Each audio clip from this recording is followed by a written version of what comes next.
So we can get started. So another announcement. Office hours today start at 11:30.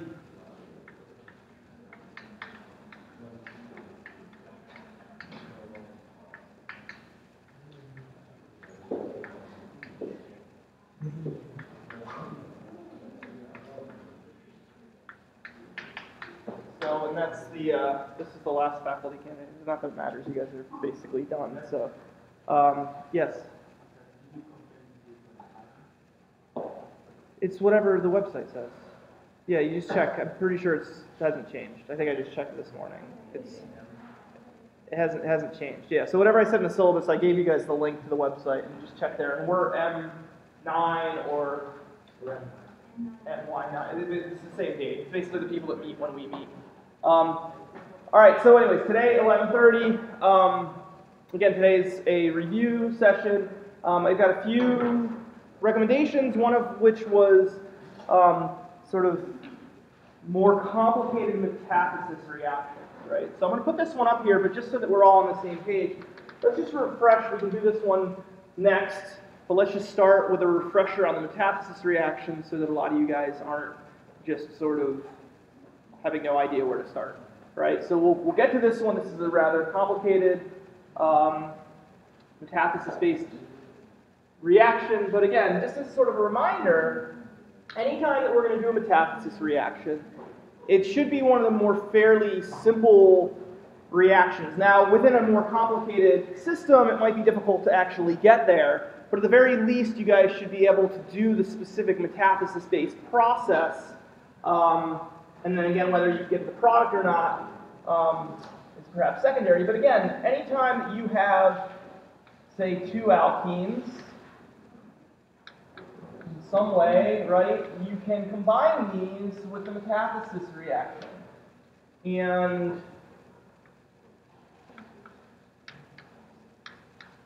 this would be a cross metathesis, but again, from the standpoint of the mechanism, I think the mechanism is actually one that's fairly straightforward. It's a little bit different than what you guys have seen in the past, but it's simply the same pattern. It's 2 + 2, retro 2 + 2, 2 + 2, retro 2 + 2. So it shouldn't be that difficult for you guys to get the grasp on that specific detail, which is another reason why I think it's nice to apply a rather simple mechanism within a perhaps more complicated cascade where you have to work on these things that I think are so important, such as keeping track of your carbon count, making sure that there's a sort of conservation of mass, conservation of charge, and everything else in this process. And again, with that in mind, right, the sort of side product in this reaction is going to be ethylene, and again, it's catalytic and ruthenium. So, just as a reminder, the metathesis mechanism, right, is initiated by the ruthenium carbene. Again, you don't have to worry about people asking questions about the ligands within the metathesis and stuff like that.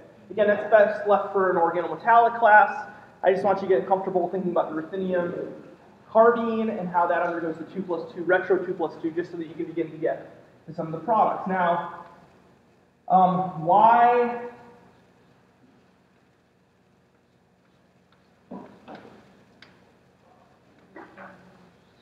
Right, when you sort of do this 2 + 2, right, the thing is there's two potential ways that you can undergo that 2 + 2, and I think it's important to recognize that neither one of those is wrong, and neither one of those is necessarily always going to be right. Actually, they're both right, but the sort of overall process is what is the one that's ultimately going to be productive, right? So you could do a metathesis mechanism on the bottom,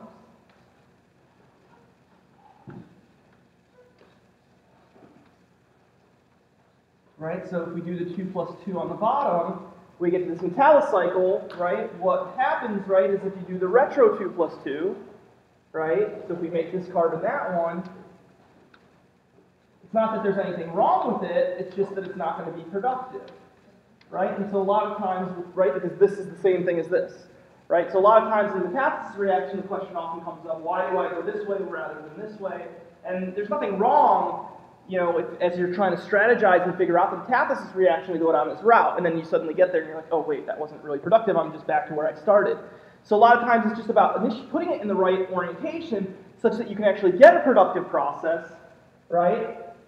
And do the same thing up here, you can see that that's where you begin to start having this productive process, Because what you get to is the metallocycle butane,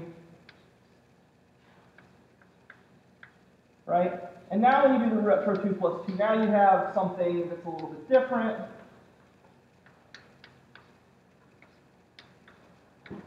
Right? And then again, you can do this, sort of go through the same process with the two alkenes from, say, for example, the R1. But I'll just show it in the way that ends up being productive, because you can react with R1 in an orientation that's also not necessarily going to be productive, at least in terms of getting to the final product. But again, the productive mechanism will ultimately be one where you do the retro 2 plus 2, retro 2 plus 2.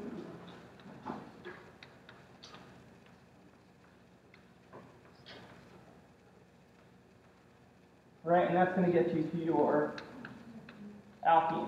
Now again, I sort of showed it as trans. It's actually not all the most selective of easy ratios. It is if you use a more active catalyst under specific circumstances, simply because the process is reversible.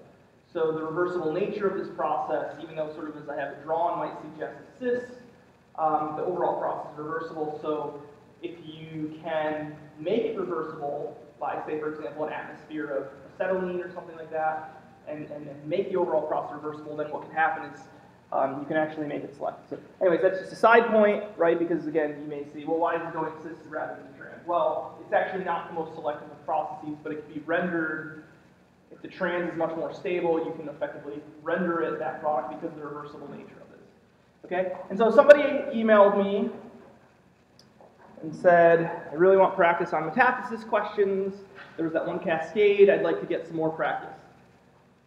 What I did this morning was I Googled, and so you can actually find more problems this way, because that's how I found this one, is I simply Googled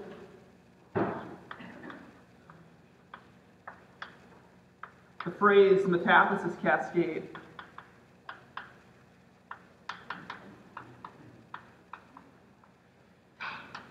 And if you just Google metathesis cascade, you'll get a little bit more challenging metathesis problems, like there'll just be papers. Like this was just a paper in JAX from earlier this year that I found that I think serves one. So if you start seeing a metathesis cascade, or you see a paper that says metathesis cascade in the title, you can certainly open up that paper, look at the key reactions they say is a cascade, and try to figure out the process on your own. Okay? But for today, what I figured we would do is I would give you guys a little bit of time, you know, make sure you understand this, double check everything within this, make sure that that makes sense, and then try to figure out how you can get to this product. So let me give you guys a few minutes to sort of at least think at the beginning, maybe in terms of a big strategy, like what are the new bonds that we want to form, right? Rather than just immediately going and trying to do things, think about what the product is in a metathesis reaction, right? You're basically taking two alkenes and you're putting them together and thinking about where those alkenes might be in the product. Like, where are the alkenes here that aren't necessarily in here?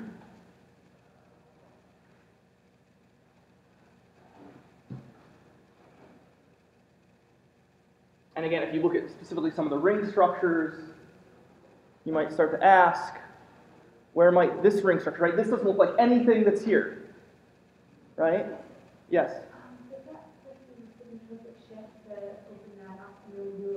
Sigmatropic shift. It's all metathesis. This is all metathesis.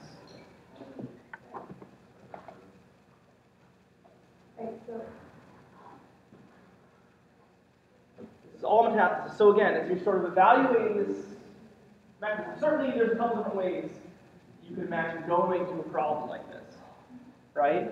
Somebody immediately pointed when I was saying, well, what looks a lot different? And I pointed this guy here.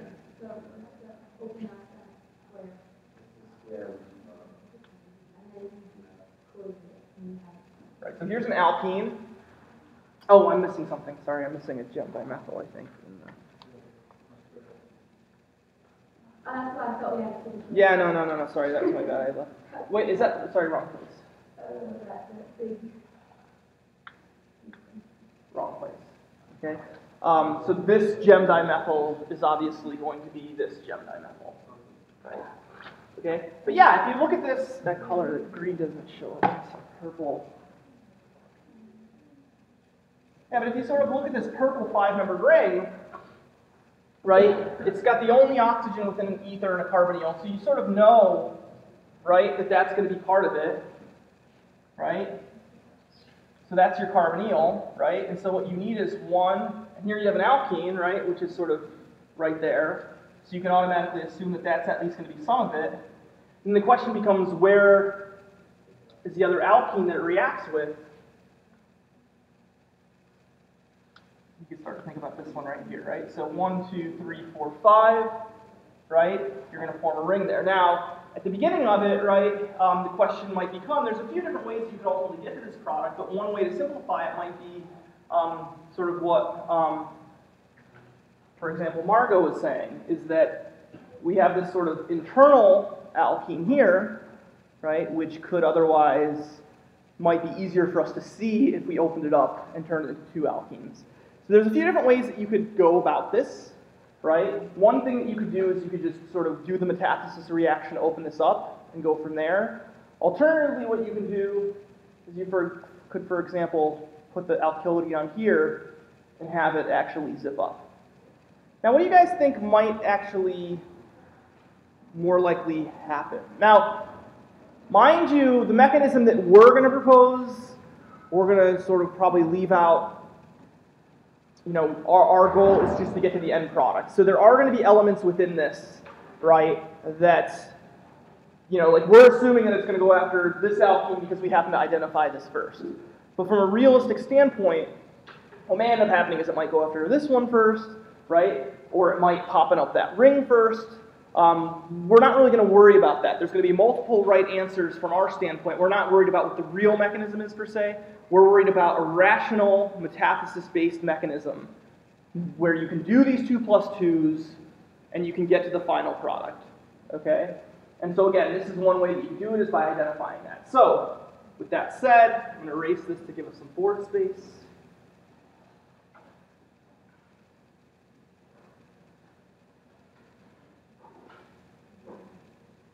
Or actually, I want you guys to all try this on your own. I want everybody to do a mechanism where they pop that ring open and they convert it into 2 alkenes. Okay?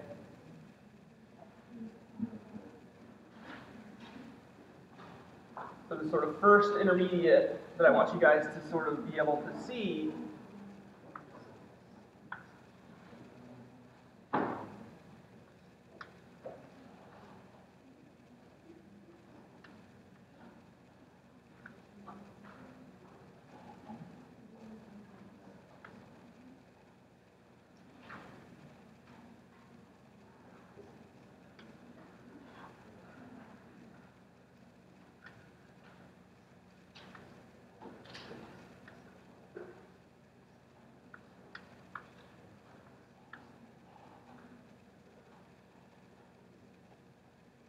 Okay. Now, when you do this, there's probably going to be a ruthenium still on there, right? And you can go one of 2 ways. And depending upon which side you put the ruthenium on, you may choose that you want to make one cycle, or you may want to make the other. So we could either put the ruthenium here, or we could put the ruthenium there, right? Either one is fine. More likely, which one do you think the ruthenium might end up on? Just based upon intuition. Felix. Hmm? Say again?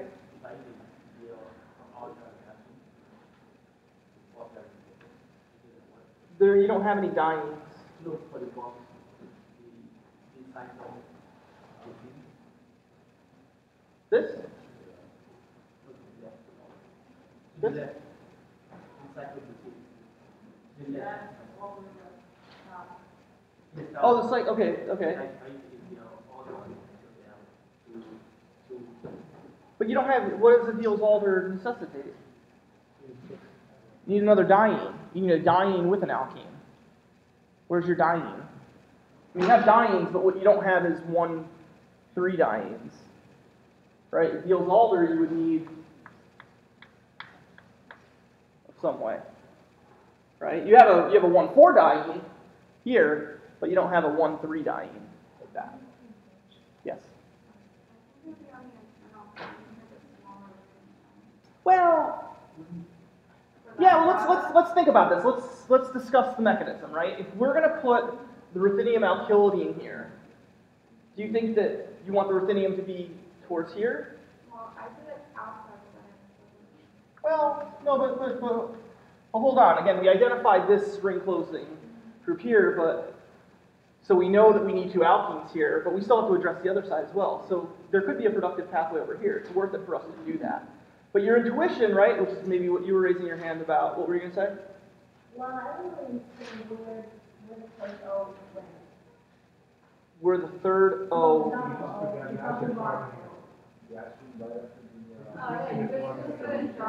my understanding is that it's on the box, but where's the O?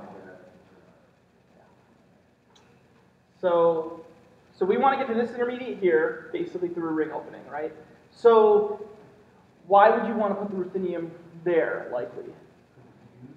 Yeah, because it's, I mean, we've simplified it to ruthenium, but in reality, it's got all the ligands around it, right? So the ruthenium's probably going to be it's going to be a steric-based argument here, right? So what's going to happen is you're going to do, That's initially what I do, but well, let's look at that, because this is all about sort of problem solving. So I'm just going to put this in a box, just as sort of a part of it.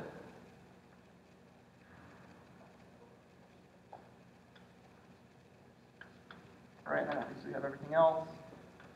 Right, and then what's going to happen is, right, once we do the retro 2 plus 2, then you're going to end up with this molecule with the ruthenium here. Okay? So you said, okay, so your thought process here was, okay, I'm at this intermediate. I know that at some point I'm going to be able to form a ring over here, but there's still another ring that you need to form, right? And that's going to be this one here. Yes? Oh. So it was just, all it was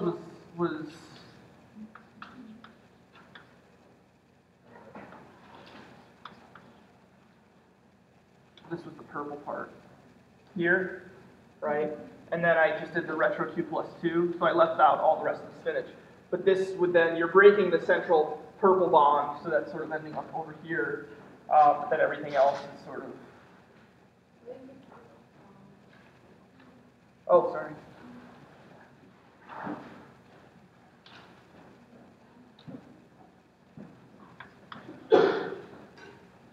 Right, so then the central bond would be right there. So effectively, this alkene ends up being this alkene, and there's the rest of the purple. Yeah, I say that's the wrong spot.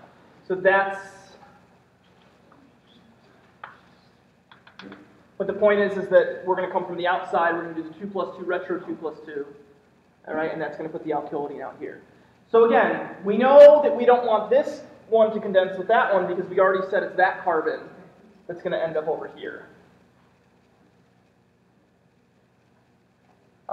But we do have a subsequent ring that we have to make.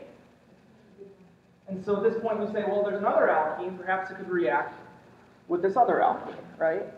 And this alkene over here, right, would be the other potential alkene in this mechanism, right? So of these two options, right, we're probably not going to react with the internal one. First of all, it's not going to be productive, right? If we number the carbons, 1, 2, 3, 4, 5, 6, 7, 8, 9, 10, 11, right? It's sort of a macromolecule. This is ultimately going to be, sorry, it's going to kind of flip upside down. 1, 2, 3, 4, 5, 6, 7, 8, 9, 10, 11. So there's what's ultimately going to be a ring. So this is sort of a little bit tough to see because the molecule sort of flipped the other way, but this carbonyl is going to be end up that carbonyl up there. And so if now what we want to do is to be able to see this, right, what we may want to be able to do is redraw the molecule in a way that's easier to see, right, because this alkene's way over here, this alkene's way over here. I'm sort of hesitant to give this advice. It's a strategy where if you're 100% confident, right, in the sort of product that you could imagine doing this, right, is to sort of draw the molecule a little bit like the product, but then you got to make real sure that you're there. So what you can try to do is draw this in a way that mimics this, right? And so if we just focus on this part of the molecule right now,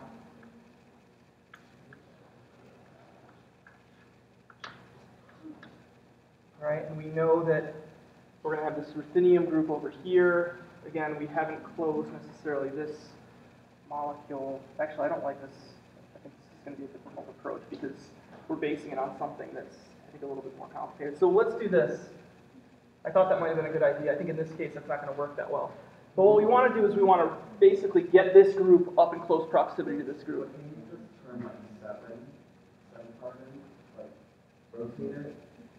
That's exactly what I was going to do. We want to try to bring this group into closer proximity up here.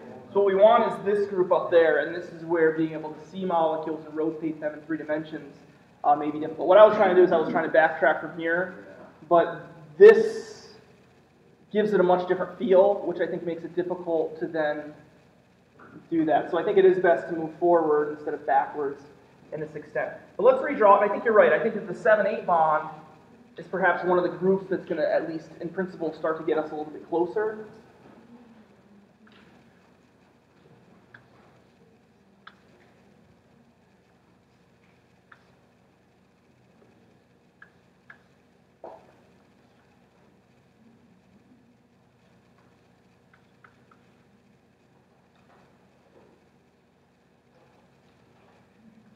What I'm also going to do is I'm going to rotate around this bond to get it on the other side as well. So we're going to have to wrap.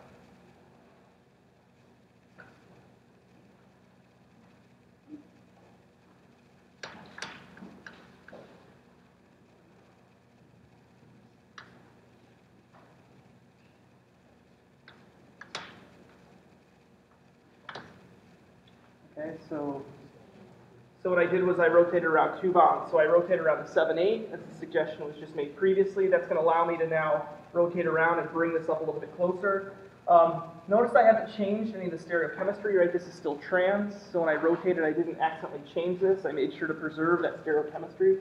And up here, I wanted to get this out of the way, because ultimately what we're going to need to do is we're going to want to close these 2 together. And so I thought I was sort of having a little bit of foresight in terms of trying to bring these at least in the same direction so that we wouldn't have to do that at that point. So since I want to bring these 2 together anyways, I just rotated around this bond, right, to sort of bring this. So this is 4, 3, 2, 1, right, and this would be the 11, 10, 9, 8, 7,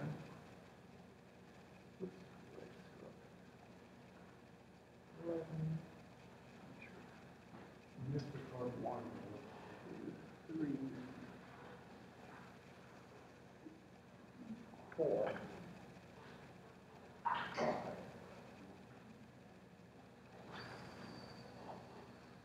Oh, because I didn't label this. Give me 2 seconds. 1, 2, 3, 4, 5. Sorry guys, 1 second. 5. So it's actually, did I skip?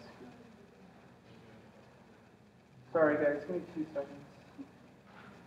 1, 2, 3. I think it was fine there. 1.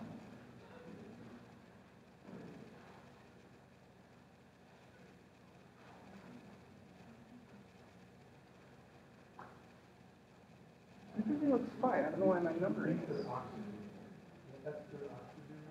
What about it? Yeah, but I didn't skip it here. 1, 2, 3, 4, 5, 6. All right, so I'm having trouble seeing exactly, but everything, I don't see anything wrong here to here, and I don't see anything wrong here from here. So we're just going to move forward, and maybe it is just a number, and I'm just not seeing it, and I just need another coffee or something. But But let's go ahead and take a look at it, and we'll evaluate later on. But clearly, we brought the two groups together. We basically have the oxygen to the gem dimethyl, the gem dimethyl to the alkene, so that's all the same. We simply rotated around this bond, but then we have the double bond here, then the carbonyl, then the alkene, and the methyl group, okay? And what we're going to do over here, right, is now we're going to do our 2 + 2 retro 2 + 2.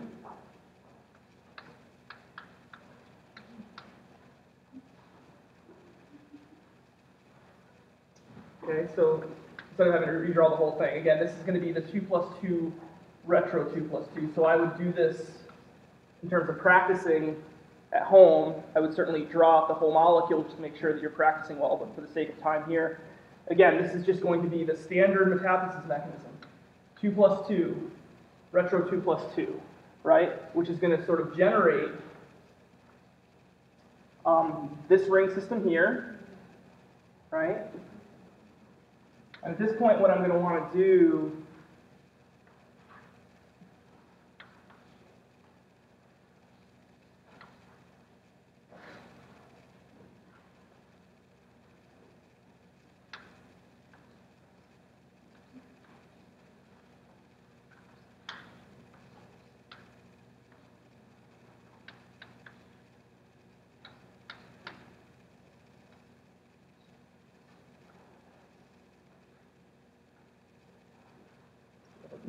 there.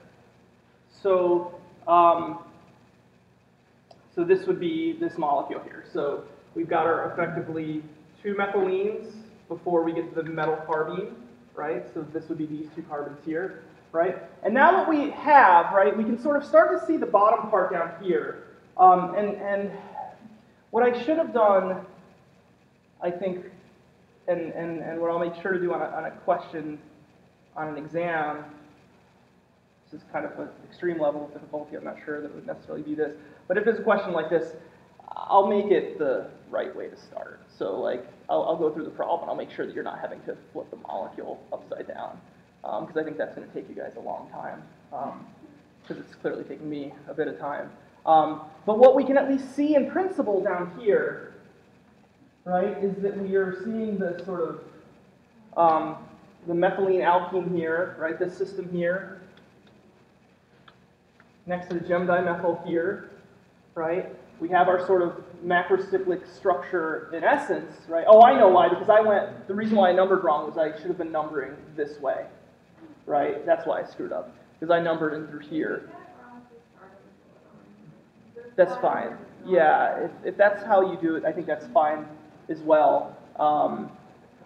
That's what I was sort of saying earlier, is there's no right or necessarily wrong way, at least at your guys' level. I don't think there's anything wrong with going the smaller ring first because you think that's going to be easier. Maybe that's perhaps what we should have done in retrospect. But now all we need to do is we need to basically make this ring closing metathesis. And so, again, we've regenerated our ruthenium alkylidine, right? The ruthenium alkylidine is going to end up one of these. And this is what I mean by it doesn't matter which one you choose.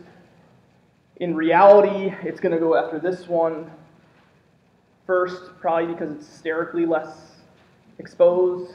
So what's going to happen then is you're going to do a 2 + 2 retro 2 + 2 on this guy, right? We're going to swing that up.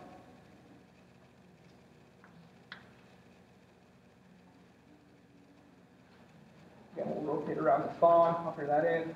At this point, what we'll have is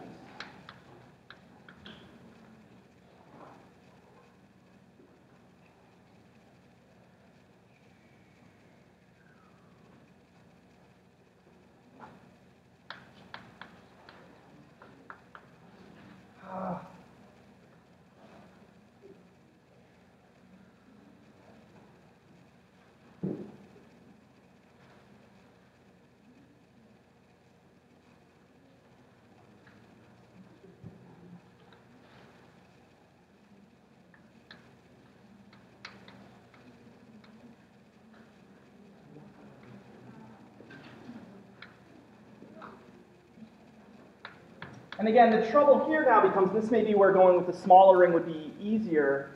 Something's wrong again. 1, 2, 3, 4, 5. No, it's not. right? And then so what you would do is effectively the 2 plus 2 again. What you'll probably want to do is bend this inwards a little bit. You know, just instead of having it so that it's so in your face right there, you'll effectively do the 2 plus 2 retro 2 plus 2 here, and that's going to generate the final ring structure here. So I apologize, this one I think, again, I looked this up because I was like, oh, let's find a cascade process, and I looked it up, and I found this, and in retrospect, I should have probably redrawn this the other way. Let's do another metathesis relay that I'll just come off the top of my head, which will be made in a way that's perhaps, like I sort of realized in going through this, that the way that the molecule is drawn, I think it requires a degree of redrawing that I think is definitely worth doing at home. Like, I think it's definitely worth practicing at home because this degree is really going to make it's like having a 120-mile fastball, right? When you're expecting so that you can hit the 90-mile-an-hour one pretty easily. So find ones like this, practice ones like these, and then hopefully others will be a little bit easier. But so that you guys aren't freaking out after going through this one, let me put up one that's perhaps a little bit simpler that would be at the level of an exam question. Okay? So I think the take-home point here is here's an example of a relay that I think would be good practice.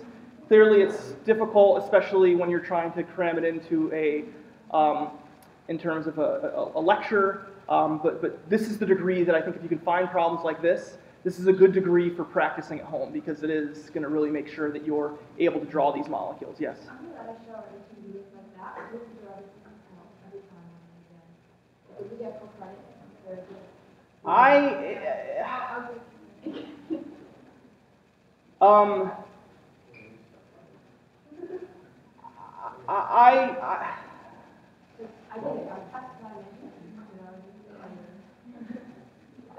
I would, so I'm going to say what I've said in the past.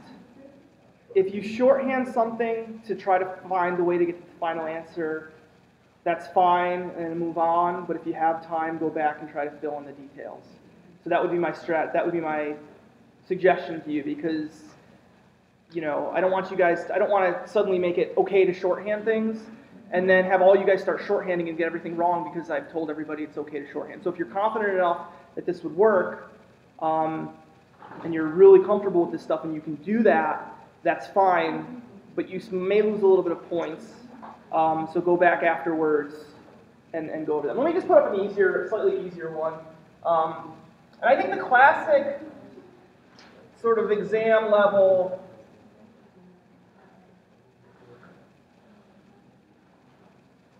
I think metathesis type cascades would be something that I think would be more along the lines of like an E9 metathesis process. So I think a more fair question would be something like this, right? If I took a molecule like this and had an alkene in there and catalyzed this with ruthenium, okay, because this isn't going to necessarily require, it's going to require modifying the bonds, but perhaps not having to redraw it to the extent that we just saw previously. And the question with this is, how would you get to a molecule like this? 1, 2, 3, 4, 5, 6. Okay, so I think this is perhaps a little bit more exam level difficulty. Okay, and again, there's a few different ways that you can go about this one. It's an E9 metathesis, right, which throws a little curveball in there. But again, just as a reminder for E9 metathesis, it's the exact same process. 2 plus 2, right? But now there's still going to be that alkene left over. So when you do the retro 2 plus 2,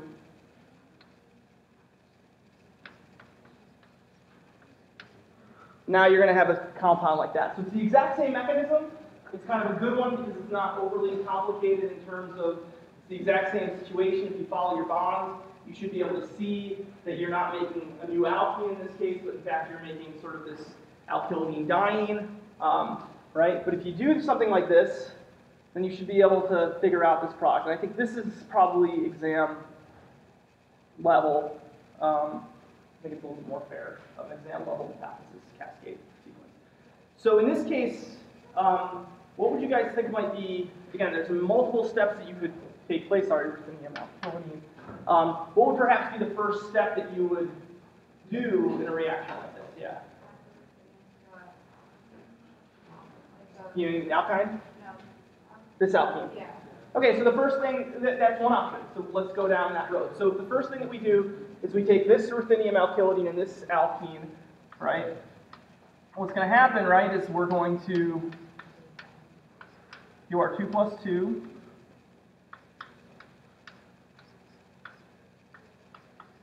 Right, retro 2 plus 2. And effectively generate a new alkylidine that now has that component in it. Okay? All right, so this was one option that you could start with. But now that we're here, what would you want to do? Okay, so one option would be to attack the alkyne. Okay?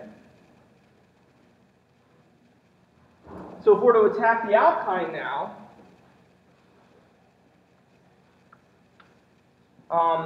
again, we can go in one of two directions. And at the end of the day, we could look at both and think about what the outcomes of them might be, and maybe one would be productive and the other would be non-productive. So I think perhaps it's worth it to sort of look at both. So as we discussed earlier, we put the ruthenium away from everything, so we can start with that one and just see it. We're not necessarily saying it's the way that it's going to be, but it's at least one way to start this.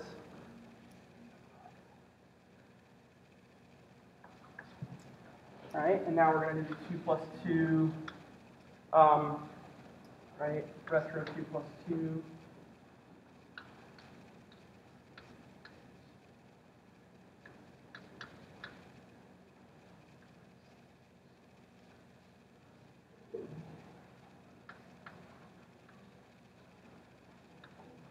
All right, retro 2 plus 2.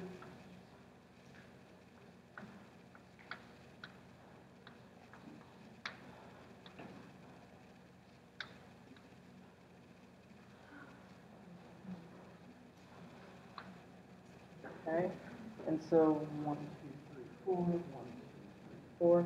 Okay, so what we'll end up having is a system like, sorry.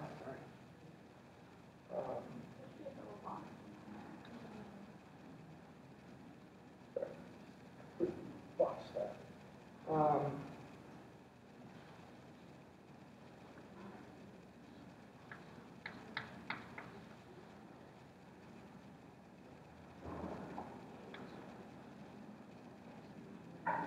So what we're going to have here is this group here is going to be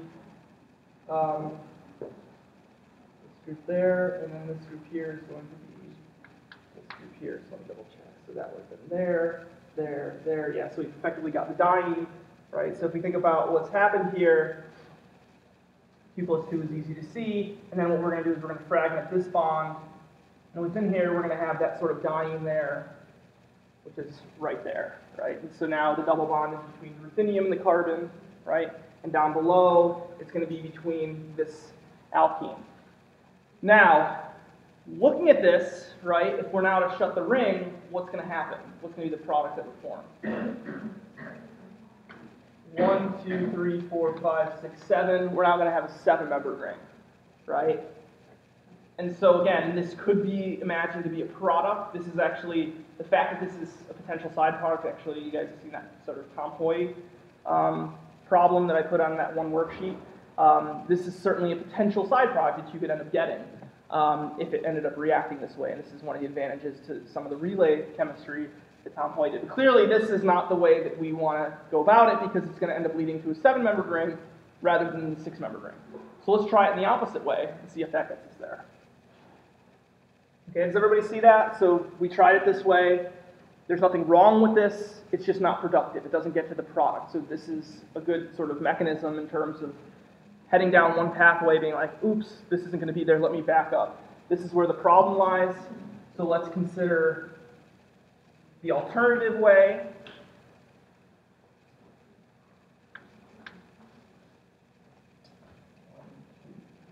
Four. Okay, so now we're going to do it the other way, right?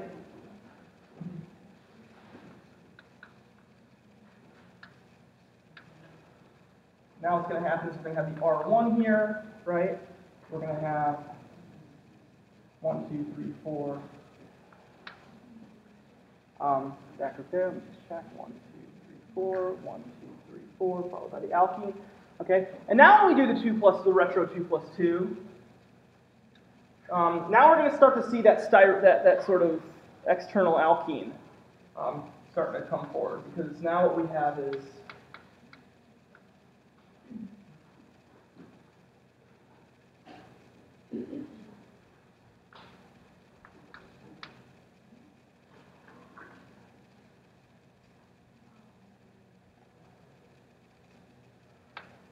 it's going to be this compound here, right? So again, here's that group that we had, and it's effectively the exact same thing, except flipping where these two groups were, right? And now that's where we are, okay? And so now what we see is where the alkene is going to form, right? Is a 1, 2, 3, 4, 5, 6 membered ring, again, because this and this are going to end up making a new alkylidene, okay? So now at this point, right, we can start to see that now this is actually looking like the productive pathway, because in addition to the fact that now we're going to make a 6-membered ring, right, we also have, branching from that 6-membered ring, this sort of alkene there, okay? And so if we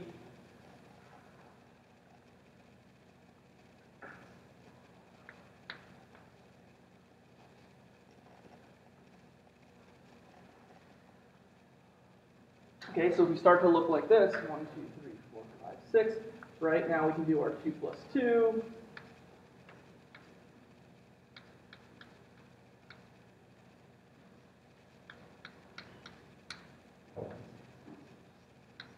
Right?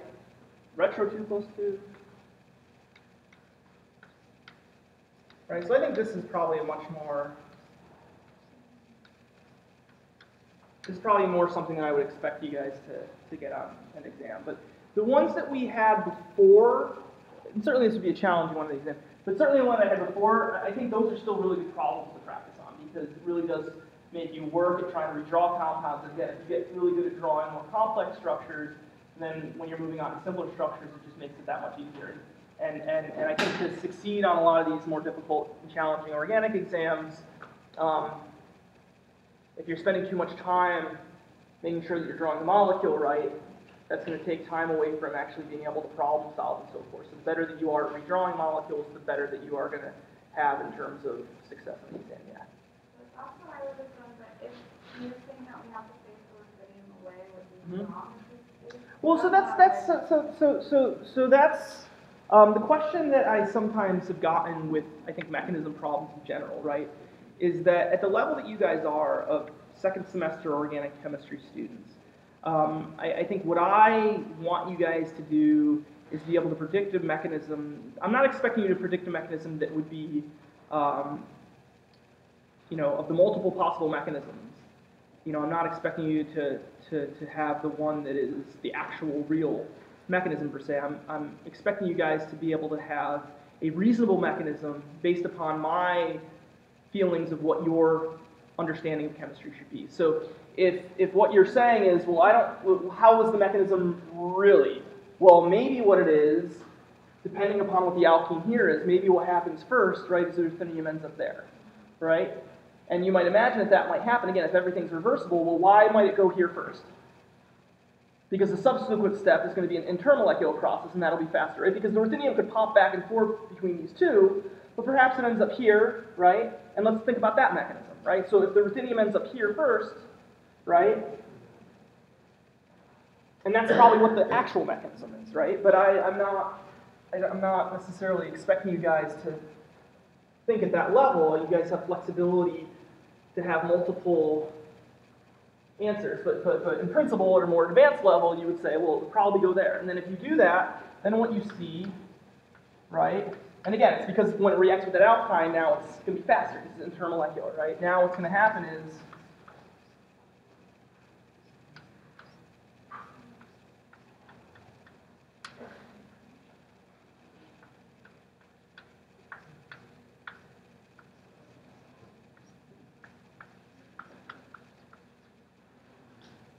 right?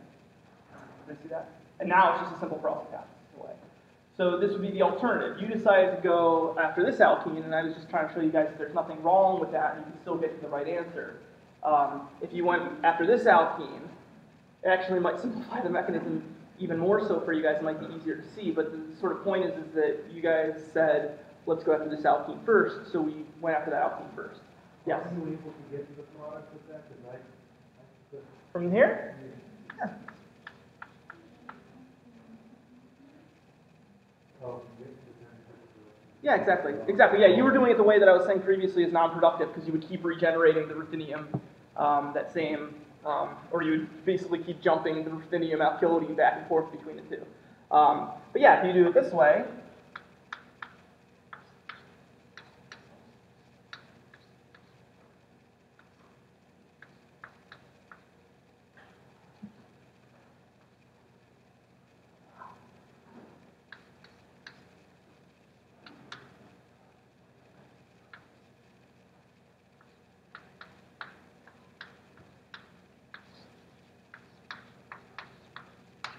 we regenerate the alkylidine that way. So again, sort of a few points here, right? On these more difficult cascade processes, it's not, especially when you're practicing, right? It's not necessarily about getting to the right answer, right? It's not, you know, if you're trying a more difficult metathesis problem, and it's a cascade process, and you're struggling because you're not able to get to the end game, you sort of need to kind of sometimes evaluate your approach to that problem, because the more challenging problems that I'll sometimes give you guys, specifically within practice problems, you know, one of the reasons why I like those more difficult and challenging ones is that it really makes sure that each step along the way, you have to go back and really harness each individual step. So if you spend 15 minutes on a problem and you don't get to the end game, that's not wasted time, right? Like what you should do is, after spending a little bit of time, if you can't get there, go back and look at the first arrow, right? Is everything here right? Right? Is there anything wrong within this first sequence here? Are my carbon counts correct? Is my charge counts correct? Are my arrows going in the right direction? Really evaluate at that level and critique your own synthetic ability. And again, you can double check yourself by saying conservation of mass, conservation of charge, all these things. Okay, if this looks good, okay, move on to this one, right? Is that good? And what you might find is that a lot of the problems that you may be running into, and some of the mechanism problems, may actually be due to the fact that you're screwing something up in these steps and you're not realizing it. And so again, when you look at these challenging mechanisms, some of you guys have gotten to the point where you can get to the end. Many of others of you on the more challenging mechanisms can't necessarily get there. Doesn't mean that it's not a worthwhile exercise. What it means is that your approach to it, you have to sort of, depending upon where you are in that array, your approach to it has to be either mastering syntheses and getting really good at syntheses, or making sure that you're really fine-tuning those individual skills that I think are fundamental and will hopefully have been developed in Organic Chemistry 1, but certainly something that you guys still, even now, can struggle with from time to time. So that's an added opportunity to sort of see that. But again, metathesis is a cool reaction, I think, because here it is, 2 plus 2, retro 2 plus 2, 2 plus 2, retro 2 plus 2. There are multiple ways of doing that 2 plus 2, retro 2 plus 2 that won't necessarily get to the end product, but will still allow you to sort of practice these things. Okay? All right, so this is metathesis. If you want more practice on metathesis, again, you can look up metathesis cascades.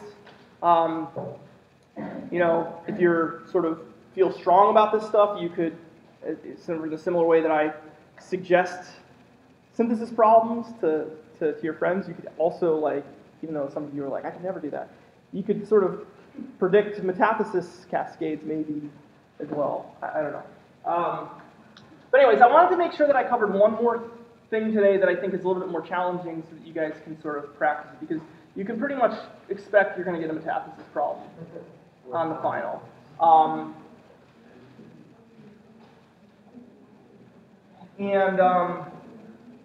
And so definitely know the metathesis reaction.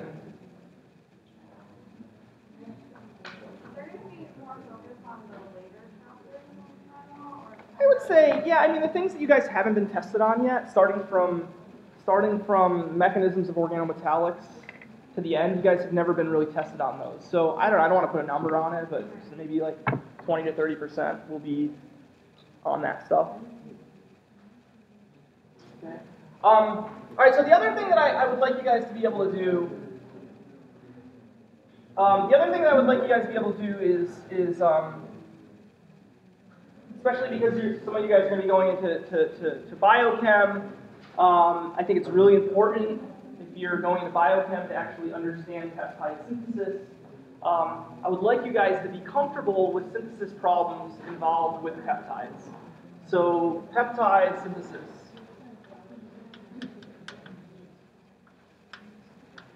And the thing about peptide synthesis, right, is that unlike a lot of your other synthesis problems, they should be easy for you guys because there's only like 7 reactions, right? And all that you have to do within that peptide synthesis is know those 7 reactions, understand the complementary nature between all of those reactions, the interconnection between those two, and you should have no problem performing a peptide synthesis problem. So let's go over the basics, right?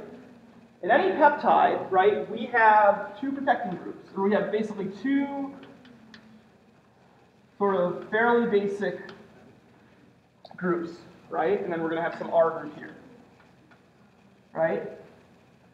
But the acid and the amine are 2 reactive groups that will, again, if you're going to try to put a peptide together, you're trying to react an amine from one molecule with a carboxylic acid on the other molecule. So you're inherently going to have a carboxylic acid protected on one, and you're going to have an amine protected on the other. So you need to understand carboxylic acid and amine protecting groups, okay?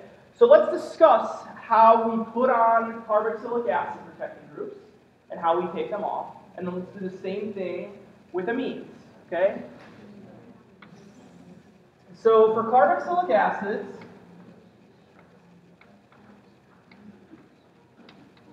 if we want to get away from the acid, there's a few ways that sort of we can do this. Yes?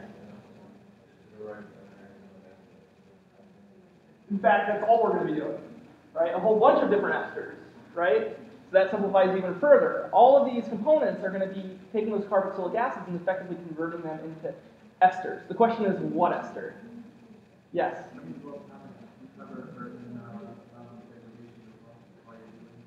Can I cover Edman degradation?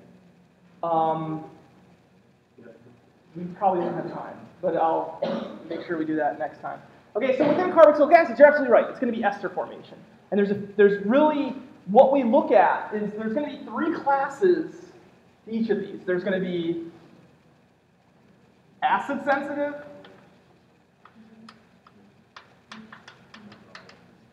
base sensitive,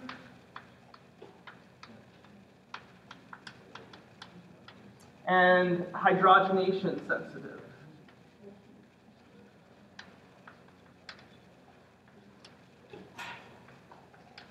Okay, and what I mean, I think somebody was confusing with sensitive. That means it's going to be cleaved under acidic conditions. It's going to be cleaved under basic conditions, and it's going to be cleaved under hydrogenation conditions.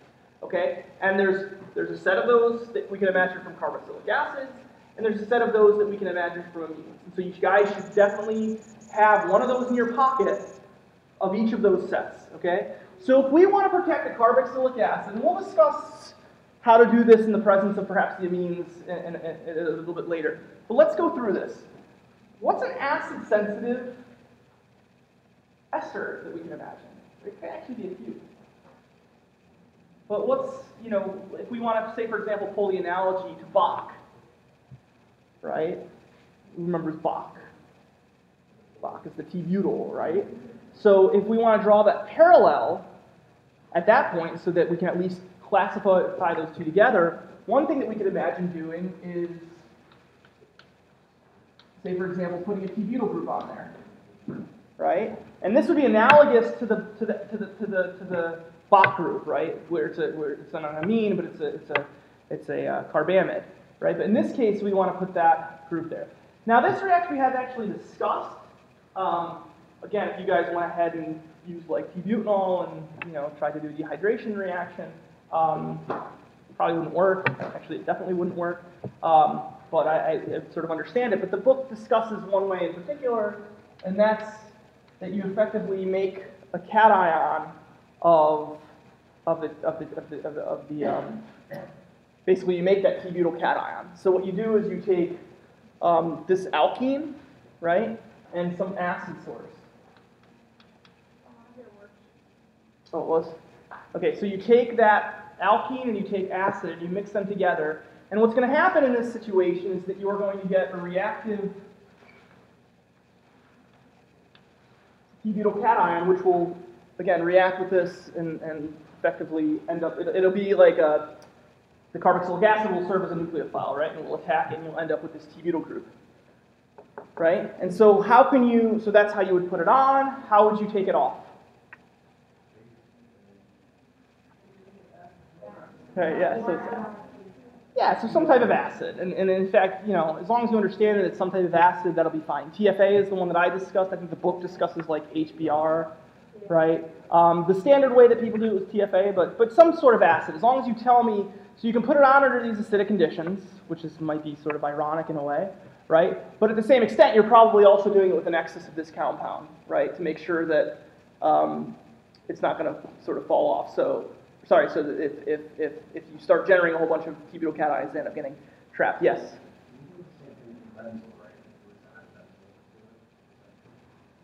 Like benzyl alcohol with acid?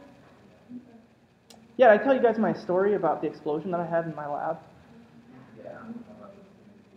No. It was actually that specific reaction. I was trying to make a compound and do the reaction that you're talking about, and I couldn't find a prep for it. And it was like benzyl alcohol and acid. Actually, I don't know that it works via this mechanism. It might just be standard esterification. But yeah, simply benzyl alcohol under acidic conditions, the trans-esterifications that were sort of being brought up earlier. That would be how you would put a benzyl group on there. Yeah, but I was doing it, and the reaction said neat. Anytime you see a reaction that's neat, it means no solvent. So I was doing it super, super concentrated. And I was watching it, and I was adding a little bit of acid catalyst, because it didn't say how much. So I just started adding a little bit. I was like, okay, nothing's happening. And I added a little bit more. And then I added a bunch more, and then suddenly it just went whoosh, everywhere. And it was kind of bad. I had to go home and get changed. But yeah, so the other way that you could do this is you could put on a benzyl ether, or ester, excuse me. So if you use benzyl alcohol, for example, you could certainly put that on there under these sort of acidic conditions, right? And so again, benzyl alcohol is that group there. Again, so what is this analogous to? CBZ, right? So that we can sort of do this in an analogous method, right? So if you do the same thing under acid with CBZ, right? Or sorry, with benzyl alcohol, you can put that benzyl group on there. So now how is this one going to be cleaved?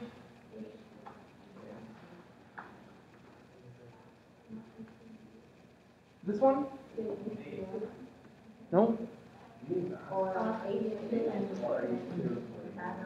Thank you.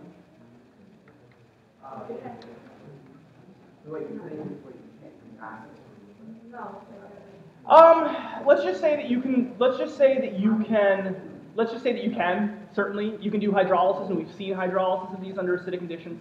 But let's just say that you can deprotect this over this, right? Like you're not going to deprotect this in the presence of TFA, for example. That's one of the reasons why TFA is useful. You probably would with HBr, but again, I'm not worried about you guys from that technical standpoint. What I want you guys to recognize, more importantly, because you can always look up conditions. What I really want you guys to sort of recognize is that there are these complementary protecting groups. You can deprotect this, say for example, in the presence of this, right? You can deprotect this in the presence of this.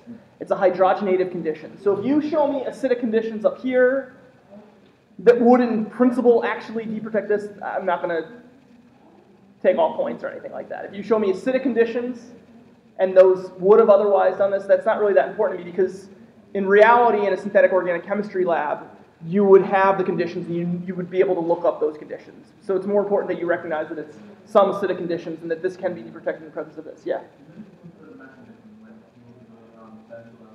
Don't worry about that right now. I want to actually do a synthesis problem with these. Okay, and then the last one, again, under basic conditions, this is where it's going to be a little bit different than the FMOC, because we're not going to put on an FMOC. You don't put an FMOC group on these. Generally what you'll do is you'll just make it into a methyl ester, right? right? Because methyl esters can be cleaved with sodium hydroxide water pretty easily because they're sort of not sterically congested. So if you say, for example, methanol and acid, or what's another way that you guys know to make methyl esters? Diazomethane, right, would be another way to do this. And the thing about this is now you can effectively do saponification, right? So this would be like TFA, and this one you would cleave with like sodium hydroxide and water or something like that. Sodium hydroxide, water, THF, but basic conditions, right? Okay?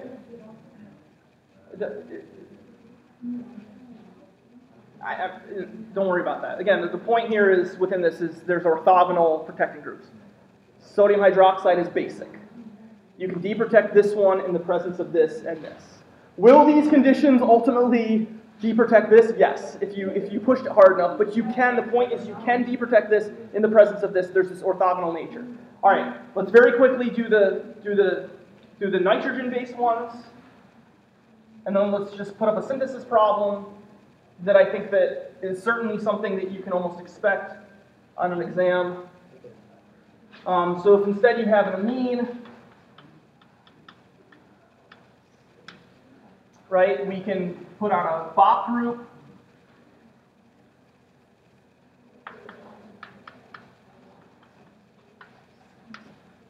Right, so if we treat this to Bach anhydride,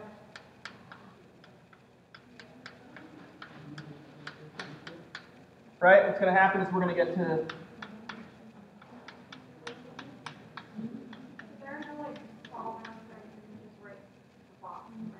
Yeah. So Bach anhydride, you actually do Bach anhydride is the solvent, right? So CBZ chloride, you do use like dichloromethane or something like that, but again, I don't care about that. Like just right. But basically, this is CBZ chloride, right? It's that benzyl chloride.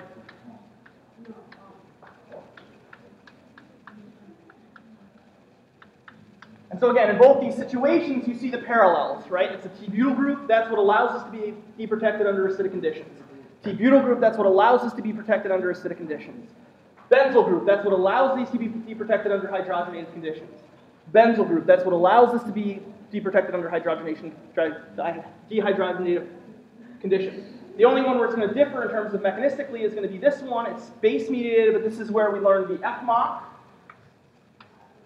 Right, this is where we learned FMOC. And this is the one that's not in your book, but I want you guys to know.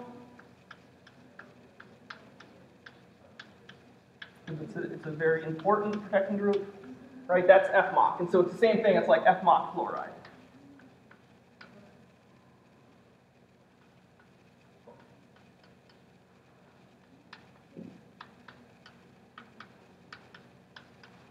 Right?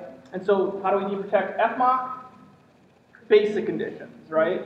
Generally the conditions are like piperidine. It's like a nitrogen-based guy, okay? Yes? For CBC, Yes? isn't it acid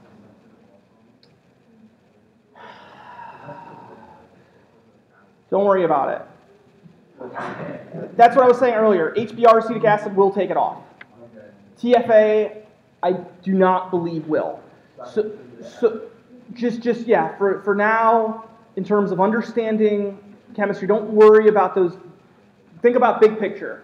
There are there are conditions that can take off this group in the presence of this group and this group. They happen to be acidic. Again, just like we said earlier, there are acidic, like HBr will deprotect this. But there are acidic conditions that you can deprotect this and not touch this. So the important point is that these are orthogonal. You provide me some condition that is either acidic, if you want to deprotect it under acidic conditions, basic, if you want to deprotect it under basic conditions, or hydrogenated, if you want to deprotect it under hydrogenated conditions. Okay. What's that? Decoupling. So these are the three. So these are the 6 reactions, right? In principle, it's 12 reactions because you want to know how to put them on and take them off. So I guess technically it's twice as many. You got to know how to put them on, take them off. But sort of view them as a central protecting group. So you should sort of view it as this is how I put it on, this is how I put it off. Know that for that reaction. So it's sort of 6. And even within the 6, it's really just 3, right? If you sort of want to take it a step further, because it's really acid, hydrogenated, and basic. All right, so now to take it to the next level, we have these 3 protecting groups, okay? Which means that we have 3 groups that we could put on, right, to give us flexibility to do chemistry within peptides. And in fact, there are even more protecting groups than this. But the 7th reaction would be the coupling reaction, right? The DCC. You guys should all know DCC coupling. You should know the mechanism for it. And what you guys should be able to do, you know, a mechanism problem that I would expect you guys to all be able to do, right, is if, say, for example, I gave you guys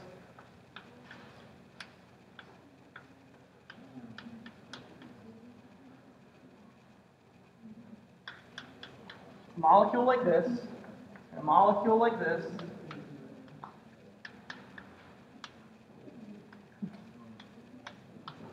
so if I gave you alanine and I gave you valine, and I asked you to take these 2 molecules and put them together, and I wanted them to be together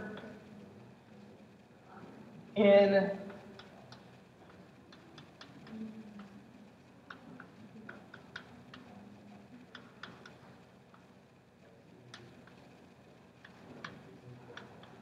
so if I asked you to take these 2 molecules and we wanted to put them together in that order, right, how would we do it? And this isn't even going to get, this is going to be the simplest of possible peptide. I'll show you the sort of the slightly more advanced one that I expect you guys to be able to do as well in a moment. But just from a basic standpoint, how would we put these 2 together? We have to protect the carboxylic acid over here, right? We have to protect the amine over here.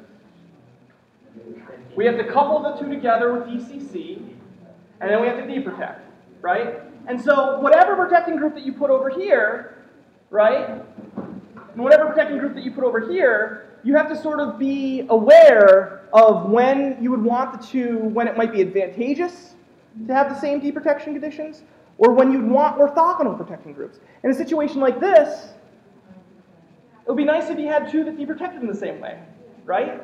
Because that way you could just do a single set of conditions to deprotect both of them. But in other situations, you might want to deprotect one in the presence of the other. So if I wanted to take this group and make it a benzyl group, and take this group and make it a CBZ group, couple them together, then I could simply do a hydrogenation and take off both of them. If I wanted to put a T-butyl group over here, and I wanted to put a Boc group over here and put them together, then I could use acidic conditions to take them off. Now, if I switch that up, then I would actually have to do 2 deprotections. And again, I'm not going to necessarily penalize you guys for that, but this is a situation where having the 2 protecting groups have the same cleavage conditions would be advantageous. Now, exactly. So this is what I was going to say. So let's move on to a.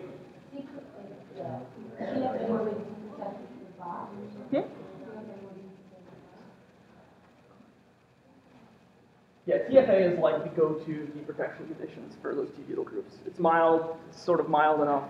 But let me just throw up a question. And we'll put this up there, we'll discuss it, but again, we only have 5 minutes left, so we might not be able to go through this, and maybe we can do another problem like this next class. But this is the type of problem that I think you guys should get comfortable with. Right, so for a dipeptide, no problem. But what about, say, for example,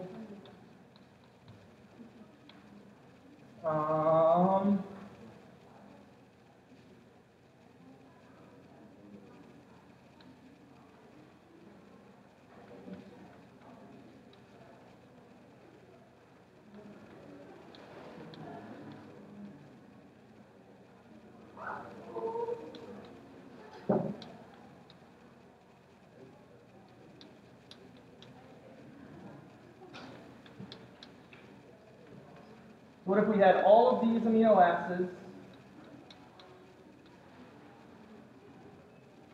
so if we had glycine, we had glutamic acid, and we had lysine, and we wanted to put them together, and notice that I've helped you guys out a little bit here. I protected the lysine as a Boc. I protected the glutamic acid as a T-butyl group, and we want to ask the question, how would we put these together and make the following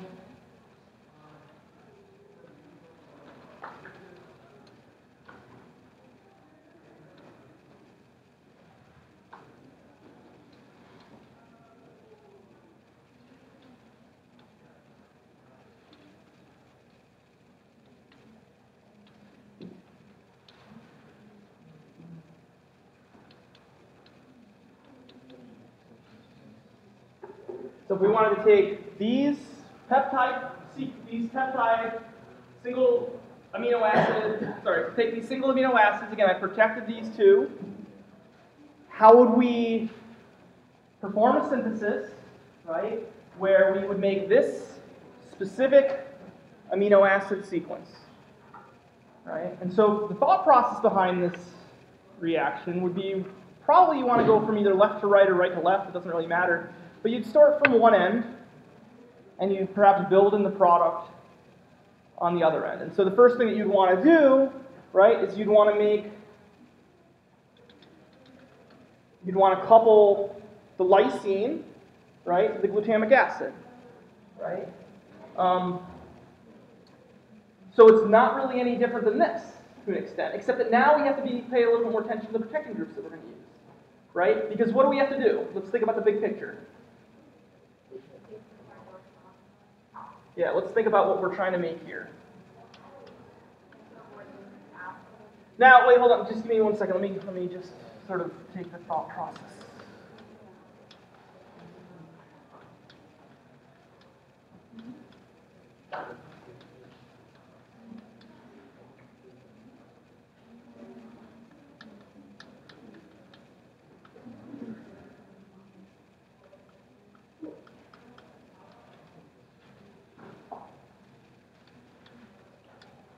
Okay, now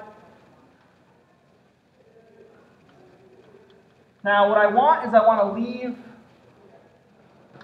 these protecting groups on there, right? I want to leave the box and the T-butyl group protected on there. But if I'm going from left to right, then what else do I also want to be protected when I make this intermediate? The carboxylic acid, right? So what I need to do, right, is I need to put on a protecting group over here, right? Then I'm going to be able to carry through the whole sequence, right? Which means that the nitrogen that I'm going to need over here, I have to be able to deprotect in the presence of everything else. Okay? Now, the subsequent step, right, is going to be putting on the lysine, and then I'm going to deprotect everything. So what kind of protecting group do you think might be good for here? What's that? Why a benzyl? What were you going to say? I mean, it depends. It depends, right? At the end of the day, if you're going to be deprotecting this group over here at the same time that you're protecting these two, then maybe it's worth it to use an acid-sensitive one, right? Put the acid, make this a T-butyl group. Yes? When you're adding a T-butyl group to it, you have to use acid. Okay. Right? So once you mix it, wouldn't it automatically mess with the bond? That was a fantastic question. You guys hear what she said? To make that T-butyl group, you have to do it in acid. What's that? Yeah, I mean, that's a fantastic question. I think that, it might actually be difficult. It might be very difficult. So maybe the C. Oh yeah. No, this is going to come up. Yeah, this is going to come across. So yeah, so the T-butyl group wouldn't be a good one because how would you put it on there without deprotecting everything else? And like you have to use acid for all the ones you know. Yeah. So what would be the, so perhaps this is where we want to start, right? What would be perhaps the most mild and neutral protecting group that well, CBZ kind of required some of the acid as well, or the sort of benzyl required acid as well, right? So maybe the diazomethane.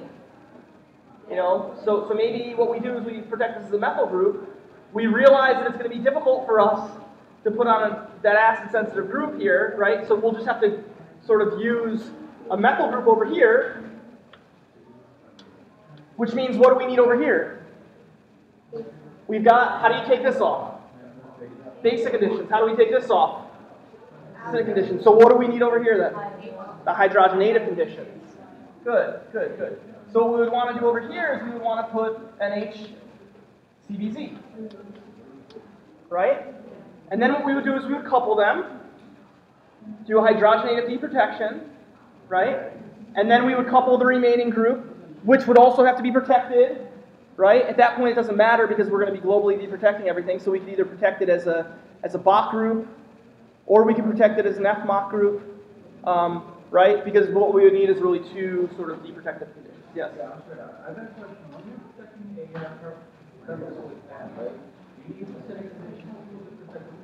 Right. That's what she was just saying. That's why we're saying the methyl ester might actually be the better way to go. Not if you use diazomethane. Yeah. So, all right, guys. So exam is Wednesday. We still got one more on Monday. We can do another one of these on Monday, but practice things like this a little bit. Okay.